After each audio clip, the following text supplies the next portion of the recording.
Alright guys, welcome back to 1822 MC Adventures and More. This is my channel and my name is Pete.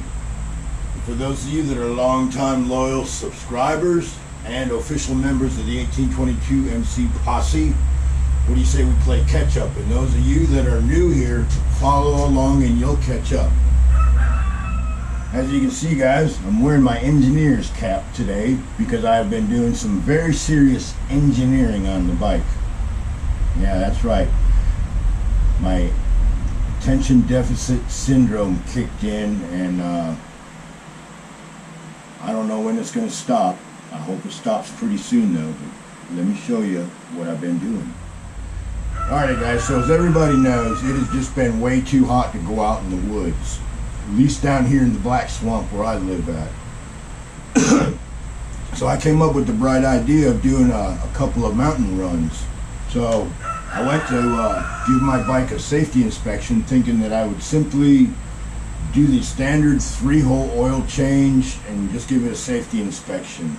Well, that was wishful thinking. The taillight assembly was burned up, the back brakes were bad, the brake switch, the rear brake switch was bad, and some other odds and ends, just little miscellaneous stuff, but totally flunked my safety inspection. If I had taken this thing up to the mountains with just an oil change, my rear brakes would have failed for sure.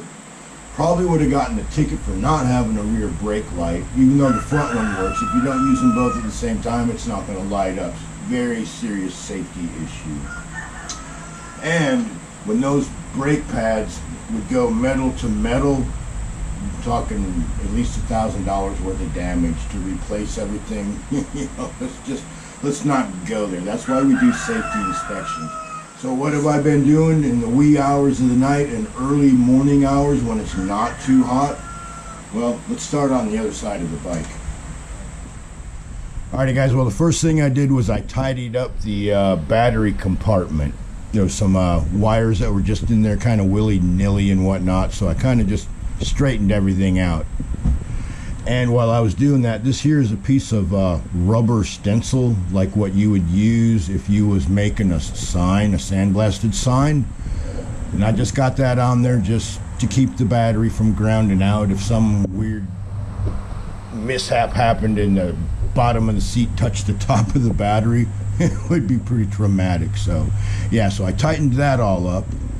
Alrighty guys, and the reason that I had to tidy up the battery compartment area was because the other day when I was down to Harbor Freight picking up stainless steel cable ties for my exhaust wrap, they had bad boy horns on clearance for $29.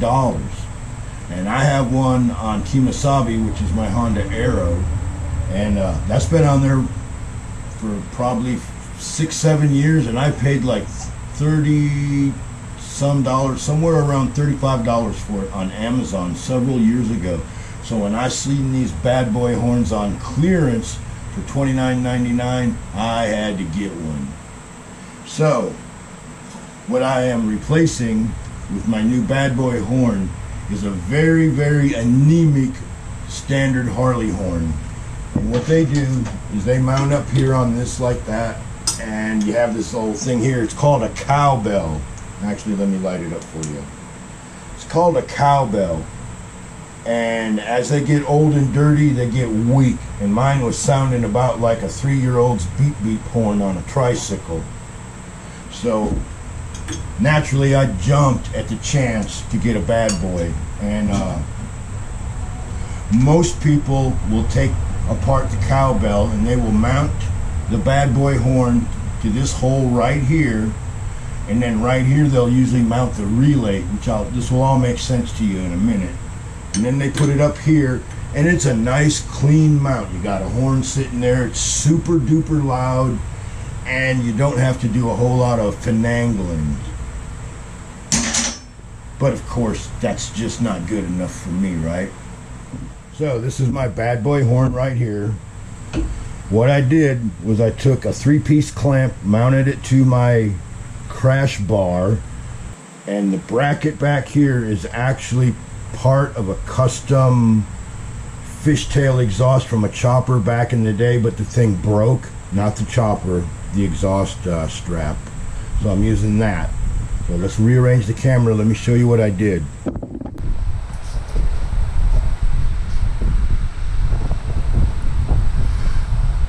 Alrighty guys, as I said, this here is half of a P-clamp that went to a custom exhaust a long time ago. This is the relay, right? That wire, that gray wire, and the gray wire behind it is the original horn button wires.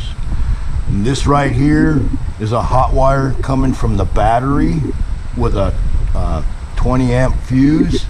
And this one right here goes to the horn, and then that black wire right there is my ground.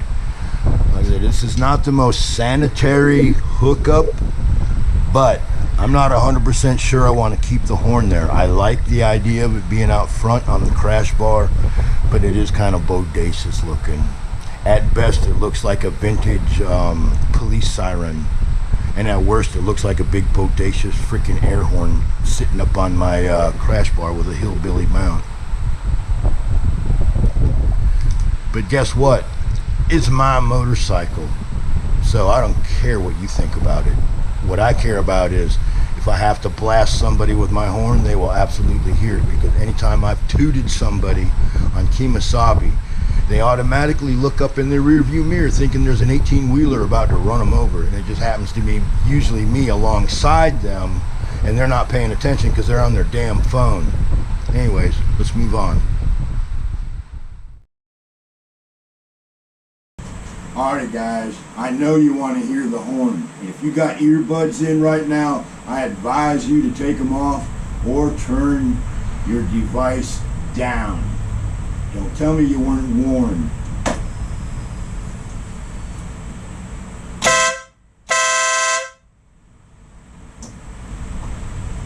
If you don't hear that, you should not be fucking driving. Alright, and here we are with another 3-piece clamp with a highway peg. Now I really truly like these floorboards. You can move your feet around on them a little bit, but just not enough on a long distance trip. I always wanted to be able to extend my feet out a little bit more when I'm cruising long distance, because when I put my feet up on these pads right here, it puts my knees in my armpits. Totally unacceptable. And these here was just something I had, and I'm probably going to use it one day box. So now I'm using them. Totally adjustable. There's an Allen bolt right here, so I can adjust this part here as needed. But I'm assuming right now, without getting on the bike, this is about right where it needs to be. And they fold up for around town riding. Alright, as you can see, we've got one on the other side. Same routine. 3-piece clamp mounted here, so that way my feet will come out. You know, I should be nice and comfortable. Worst case scenario is I'll turn the clamp around so it's on the inside of the crash bar, but I'm 99% sure I got it in the perfect spot for me.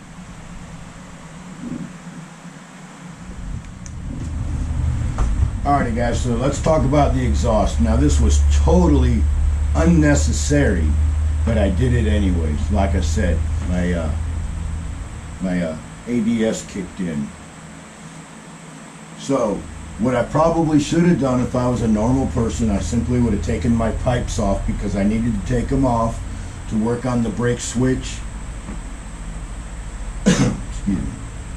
Anyways, so like I said, I had to take them off anyhow, and a normal person would have simply at best either buffed them out or buffed them out and painted them and maybe put them back on. But you know, of course that wasn't good enough for me.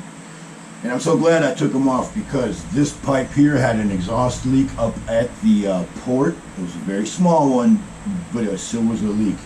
And the crossover tubes, the one right there and the one back here, they were showing evidence of leaking. This one for sure, and that one most definitely. Small leaks, but if it's a small leak, that's 3 leaks, right? The leak up there, very small. Leak there, small. Leak there, small.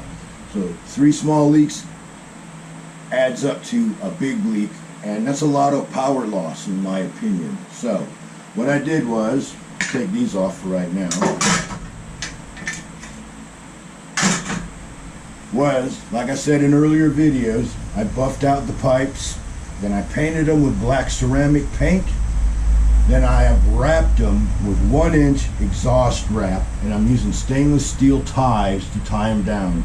Now if I was going to leave them like this, I probably would have used hose clamps, but space is limited with the heat shields going back on there. That's why I don't care that I got dirty, grimy, greasy fingerprints on this, because when it's all said and done, the heat shields will be back on there, and with the exception of the new slip-ons, everything will basically look like it was before I started. And that was the point of me doing it this way. So all we got left to do on the actual slip-ons is I'm going to be welding a bead around that there coupler, and then I'm going to weld the couplers together. And then on this pipe, I will weld that coupler there. And then on the front of each one of these flanges, I'm going to cut 4 rips in it. And the rips will be just a little bit narrower than the width of this clamp. And this clamp will be on there like that. And then that way, when I clamp down on that, because I've taken out some of the metal, it will clamp down on there nice and tight, and it should seal up pretty good. In theory, right? Famous last words. And then of course, these pieces here that are exposed, I will be painting those black, and then I'm going to be wrapping them in 1-inch, the 2-inch exhaust wrap, because there's nothing in the way, it's a straight shot. So what we'll have here is basically a stock looking exhaust from the ports to the end of the pipes. Then they'll be wrapped a little bit, and I'll have my fishtails on there. Let me show you how I've mounted my fishtails.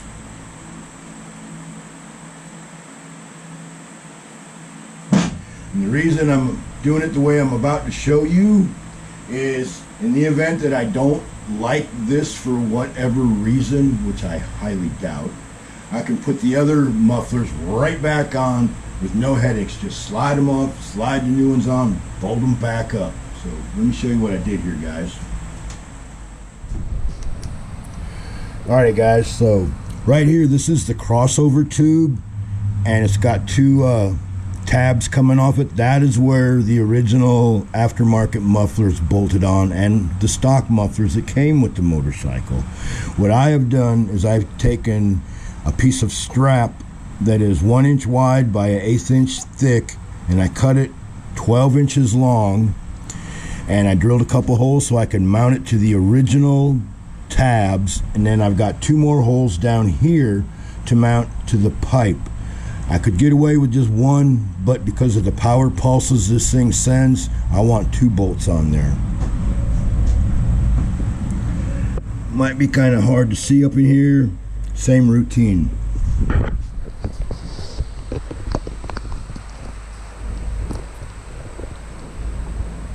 And under here, what I will be doing, as you can see, I'm going to be shimming this up with washers. I mean, I got washers in a bolt in there right now. It looks kind of ridiculous, but I'll either use straight up washers or straight up bolts. But that's about the correct height. And then there'll be another one right there.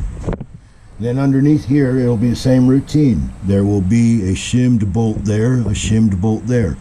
And this will be rock solid. All right, so with it being bolted down like that, with the heat shields on there and those fishtails on there, I have a feeling this is gonna sound really sweet. And all I did was just I cut off some new old pipes that were for like a 1980s type soft tail. Cut them off, made them fit this. Easy peasy, right? And I don't mean to toot my own horn, but I'm pretty proud of this. I can't wait to finish it up and blast off with it. You'll be impressed with the sound, trust me on that. Alrighty guys, well that about wraps it up. All I got left to do to the motorcycle now, like I said, is weld those pipes up, permanently bolt them. Then I need to flush out my front brake system. It works perfect. I'm just going to flush out the fluid because it's been in there a little over a year, and you should do that like every year. Then I'm going to service my air filter. I will wash it and oil it. and then I'll be changing the oil, all 3 holes. I'll be changing the motor oil, I'll be changing the transmission oil, and I will be changing my primary oil. Then I'll be putting in a brand new set of spark plugs, adjust the clutch, air up the tires. We'll take it for a test ride. So appreciate it, guys. See you next time. Maybe next time we'll actually be, well, no, we won't be on the road next time. I'll be making at least one more video about this, and then we'll go for a test ride, and then we'll go to the mountains. So stay tuned. There's always more.